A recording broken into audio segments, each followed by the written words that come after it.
Today is July 6th, 2016. My name is Sylvia Toy. Thank you for watching this video. I am making this video to try to get my thoughts together about something I've actually been trying to write about for about a year and a half or 2 years. I want to write about the obstacles that I have faced and had to deal with as an artist for about a year and a half or 2 years. I've realized that if I actually stopped making things, if I never made another sculpture, if I never did another drawing, if I never wrote another script, if I never made another video, I would still always be making art inside my head. And for me, that is the crowning achievement of my life, because it was such a hard road for me to get to. I finally, having accepted when I was 8 years old that I was most likely never going to be able to make a living as an artist, finally found something that I could stand to do 8 hours a day, 5 days a week.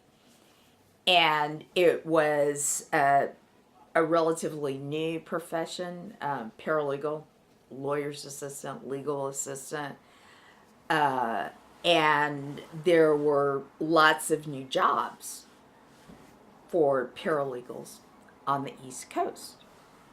Well, hey, I will just go get myself a paralegal job in New York, and then I will be able to really study art finally.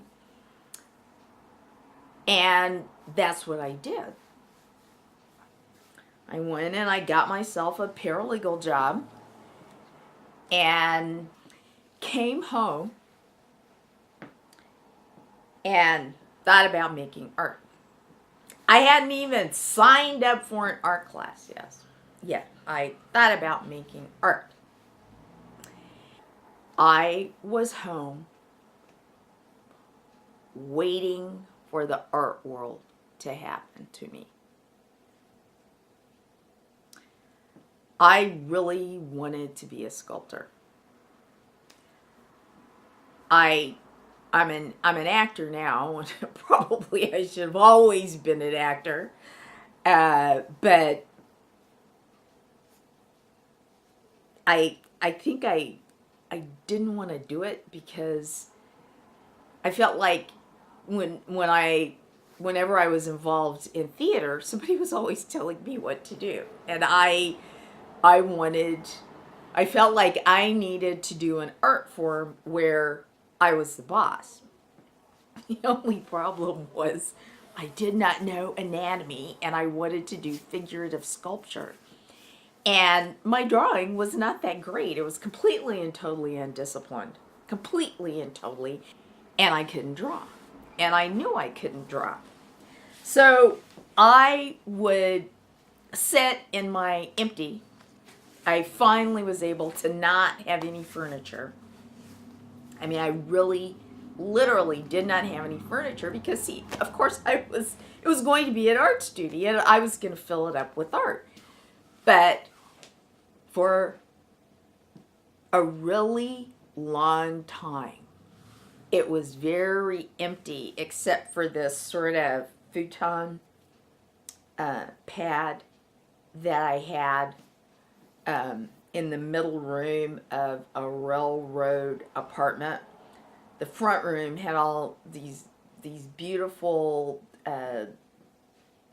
southwestern exposure windows, perfect for painting and sculpture, right? And then there was the kitchen, and I couldn't cook at the time, so that wasn't very interesting to me. As long as I could boil a potato in there, I was fine. And so I would sit on this futon pad in the middle of the apartment and make myself think about being an artist. And in the big empty room with all the great potential for lighting that was perfect for being a studio, an art studio, there was this big, invisible, gigantic, imposing, throbbing presence that was the projection of the blob in my mind in the middle of everything, blocking my desire from my taking action, from my believing that I could reach my goals, and from accomplishing anything whatsoever. I would have been happy if I had made a bad drawing. I needed to start something. I needed to put one line on a piece of paper. It took me months to be able to do that.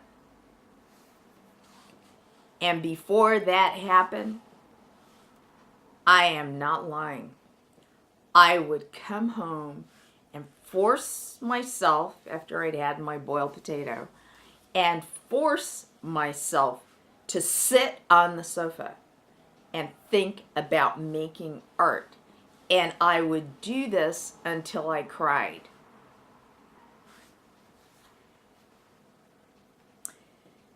Finally, that invisible blob in what should have been a studio pushed me to the wall. And I gave in. I felt like I was giving in. I felt like I was surrendering to my fear, that I was just going to be jumping into this unknown abyss of my own incompetence and inability to ever achieve what I wanted, to ever accomplish any of the goals that I'd had since I was 3 years old. It pushed me out the door, all the way up the street to the Art Students League. And after I was over the shock of that, felt a little more self-confident, and I started taking the specialized drawing classes that were just for artist anatomy. Slowly,